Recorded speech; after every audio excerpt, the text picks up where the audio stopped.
To creating a feedback loop to learn your ABCs and 1, 2, 3s. This is a presentation by myself, Ben, and this is my son, Dodger Smith. First, we want to welcome you guys virtually to my son's playroom. It's been a very long time since we've hosted any company, but we sincerely hope that everyone's safe, healthy, and happy during these difficult times. Please continue to keep your microphones muted until the Q&A section. But if you guys don't mind giving some thumbs up just to let us know that you can hear us clear and well, that would be great.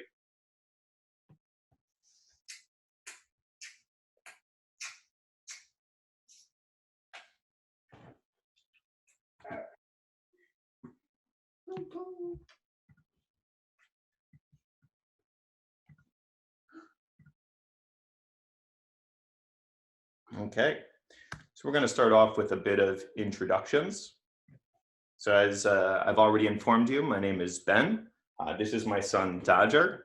I am a do-it-yourself tinkerer and hobbyist, and my son is creative demander, or I mean creative director. And we both had a fondness for electronics as well as circuits, isn't that right? And I get to play with them. Yes, and you get to play with them, and I get to make them, and so I really enjoy that. If you enjoy what you see, you can continue to watch a couple of the videos that we have on YouTube. In the bottom left-hand corner, you can find a link to our YouTube videos, or you can follow me on Twitter if you like that type of content. As well as if you have any questions about circuits, electronics, or this presentation, feel free to email us at pheasant@smithbme. And as I said, I'll take questions at the end regarding this presentation.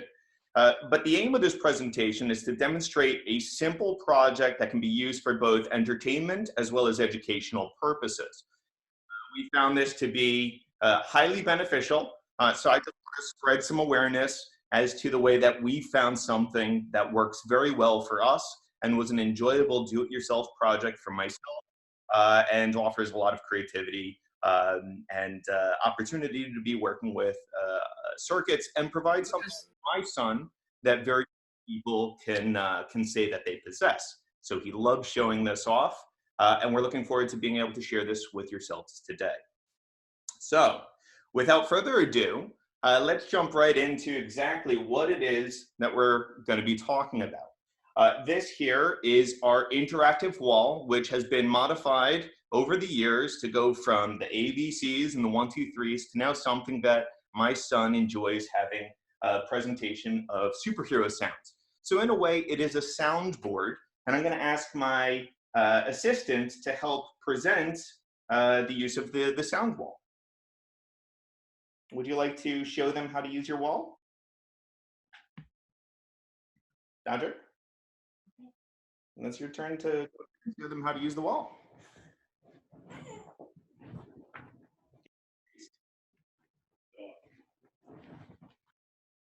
What else can it do?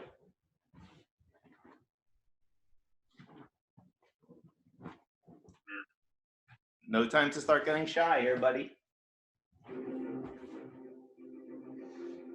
Now I hope that the audio is coming through clearly.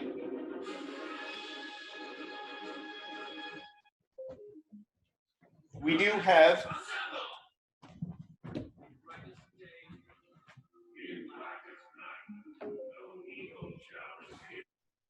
I think the audio might be coming through slightly poorly.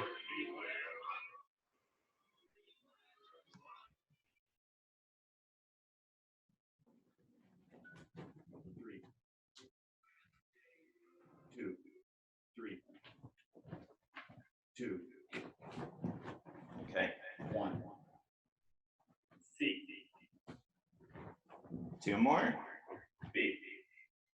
A. Great. All right. You like that one, don't you?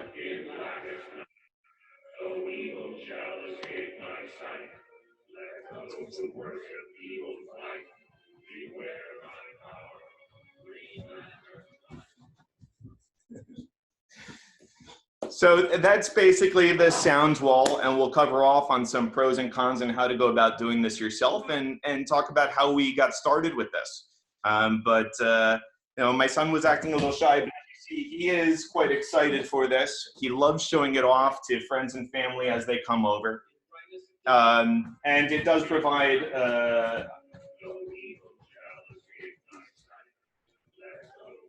added entertainment for us. But one of the perks about it is how much he likes to interact with it, and it's that aspect which we're going to try and capitalize on in the sense that this is where it creates that feedback loop. So I'd like to begin by explaining how this project started. Now, several years back, I got into tinkering, and I really wanted to demonstrate the creation of a soundboard to my son. And as you can see here in my box, I still have all of the original parts.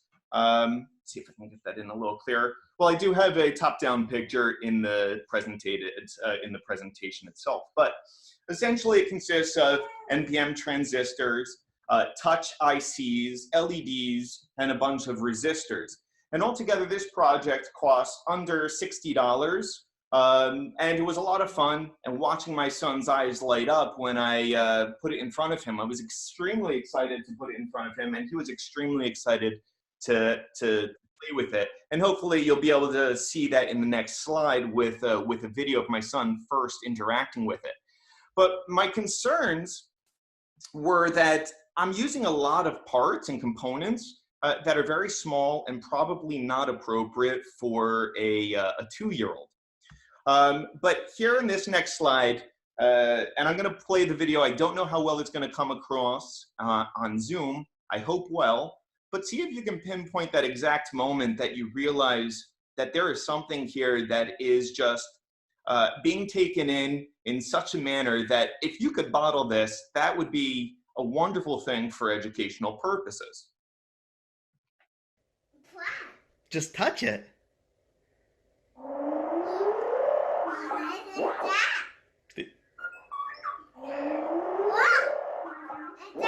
Yeah. See what you're touching there. Ooh. You're just touching it, right? Touching it. That's all you're doing is just touching it. Oh.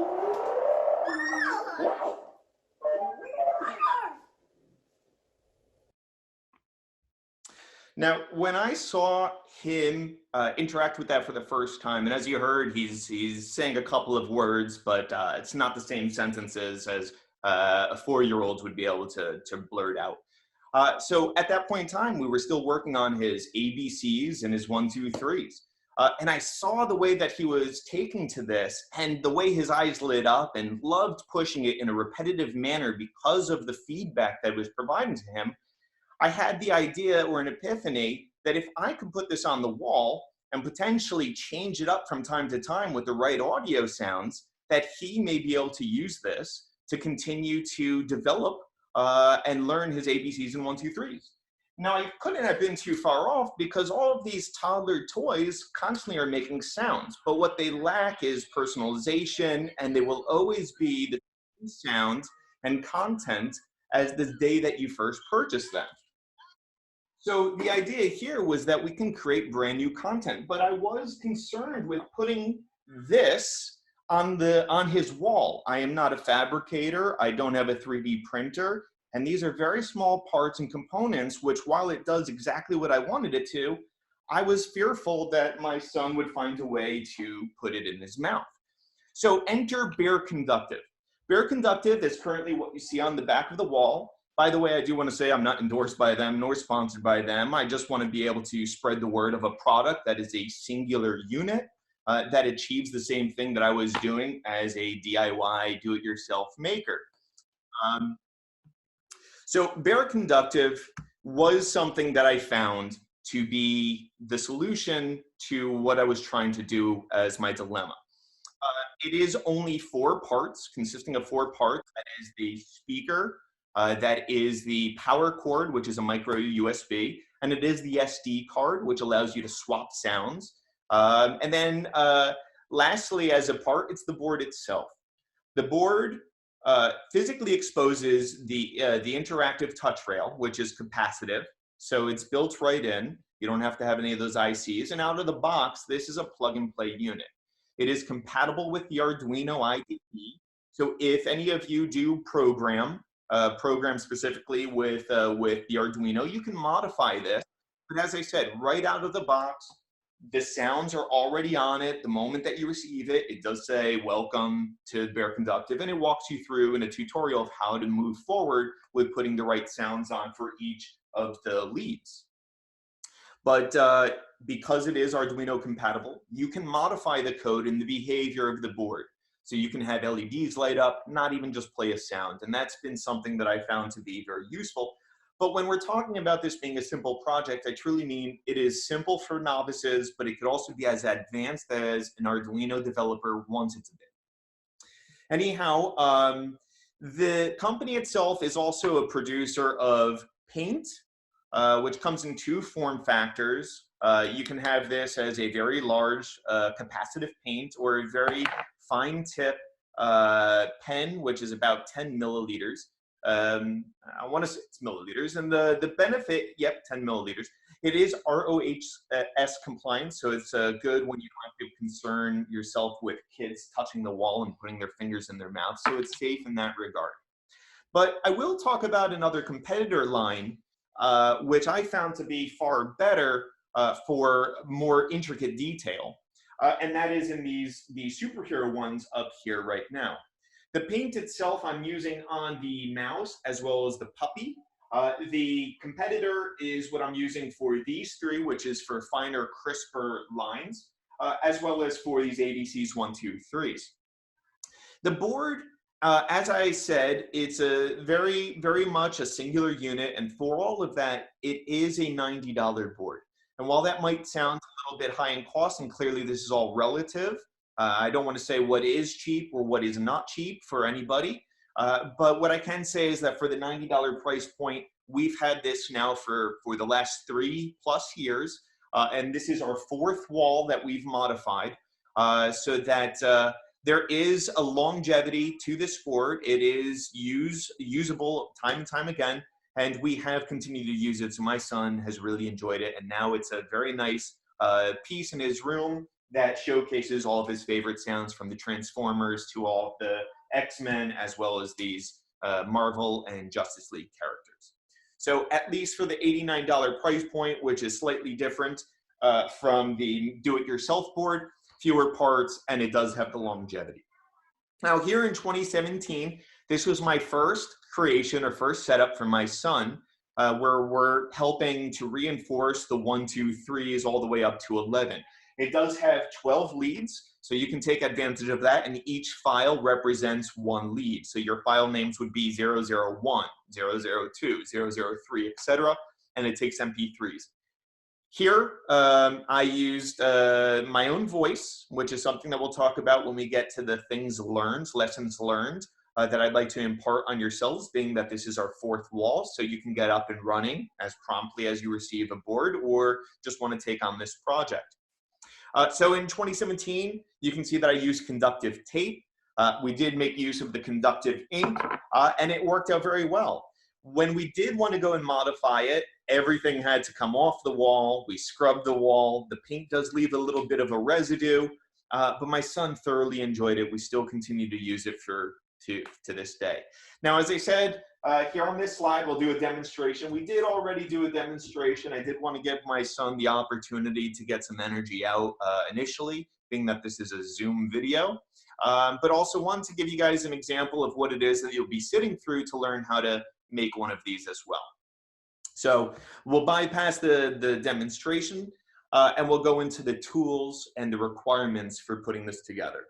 So obviously you'll require the board, which I do tout as being an appropriate path forward.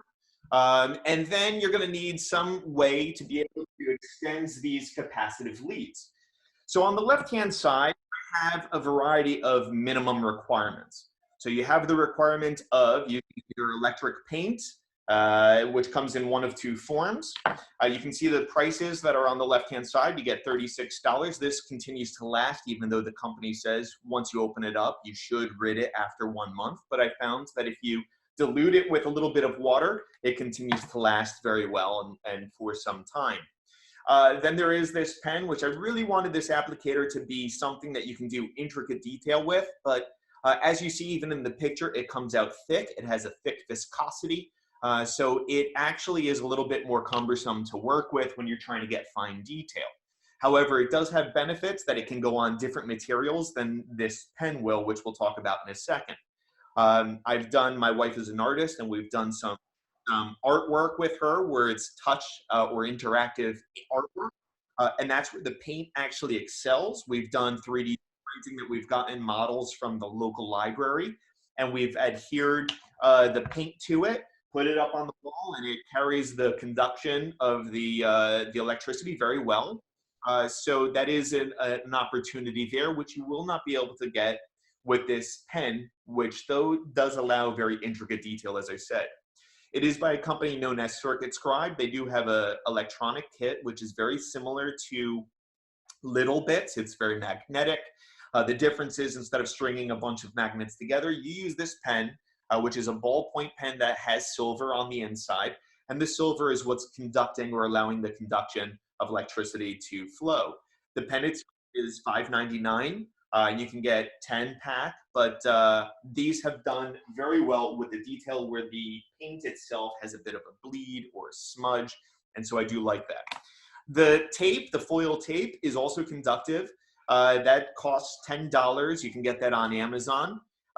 One thing that I disliked about the tape is it's not flexible. It doesn't bend, it doesn't go in angles. It very much is a linear conduction. Which means that you're going to have to get clever and create a variety of cuts that allow you to manipulate it or move it from being linear to something that has bends or crooks in it. Then lastly, there is another at a minimum, the conductive thread. This stuff is great. It's typically used with the lily pad or the Arduino kits. You can sew this in any of your clothing. I'll get another close-up here. It lasts a long time. Because it's thread, it is extremely flexible. It's not going to break. It's not even touching the wall to have any use whatsoever with interference that if your wall has any metal behind it of any sort. So it's really good in that regard. It's simple to work with. And then you just have to thread it through, which kind of becomes a little difficult. So when we talk about some tips on the next slide, you'll see how I've dealt with that. Now you can freeform or freehand any of the shapes that you want. So with any of the materials from a pen to the ink to the thread or even the foil, you can start creating your own touch creations. I personally am a fan of using templates because I am not as creative as many others. I relied on the templates to be able to create very fine detail. And here, let me try and put one in front of you. This is a Spider-Man one, which we've yet to put up on the wall for my son. But they come out very nicely. So I do recommend utilizing the templates. Now, a couple of findings. So as I said, this is our fourth wall. So I want to impart some wisdom or learning so that you guys can get off to the races quickly and promptly. First and foremost, as I've already touted, I really like this Circuit Scribe pen. I haven't been able to get such good detail or intricate detail, and it worked out very well. For those who are freehanding or doing something freestyle, you can even do a printout. And as you see, I have an Autobot here, and I started to run the pen against the lines. So it is able to get into certain areas which the paint will not afford. Because the thread, I do recommend the thread, by the way, because the thread is difficult to get through these little holes, I do highly recommend getting yourself a pair of needle nose tweezers so that you can pull the thread through just fine. And then the hardest part of this project I have found to be the sounds, finding MP3s. Now, for some people, it might be easy, it might be difficult. For me, it was difficult. Finding all the right sounds that are clear or crisp or represent the things that you're putting up on the wall took me an awful lot of time. And so I bypassed a lot of that utilizing a digital voice recorder. Now, this is a little bit less modern than potentially using your phone to record some audio clips, but that is what I would recommend, using something to record yourself. I found it to be a lot more personal. After all, we all are talking about my kids or your kids potentially using this, and what better way for them to hear 1, 2, 3 or ABC, but then by reinforcing your own words and using your own voice. Now, putting anything on the wall is something that you might think is going to be long lasting, but because my son grew into this, starting with his 1, 2, 3s, then ABCs, then his superheroes, and now that I have a second son of a 1, we do plan on him making use of this, hence the rat, the mouse, and the puppy. We wanted to find a way to make this more modular so we can reuse it time and time again. Now, as I said, that the audio part is able to be swapped in and swapped out, so why shouldn't these be swappable as well? Instead of writing directly on the wall, what I've done instead was we wrote onto a piece of paper, using colorful paper, as you can see here, or regular paper, and then we used some laminating sheets to be able to ensure that the ink will never smudge, which from time and time again, when your kids do have wet hands or clammy hands, you will notice that they start smudging it. So I would recommend doing some sort of laminate. You can use, we have in the past, Ziploc bags or saran wrap. It is a little bit more difficult, but it still maintains the conductivity. But these self-laminating sheets have been pretty good. And then we also make use of, which I don't see here, poster putty so that we can take them off and put them back on. And lastly, as I said initially, what the board does come with is a micro USB cord. I have found that I don't really want cables to be around my kids, so we've made use of a 3.7 volt LiPo battery, and it continues to hold the charge fairly well. So that being said, this is really what I would say is going to help make your project excel. All right. Well, thank you, everybody. I appreciate your attendance. Continue to have yourself a wonderful day. Bye. Bye.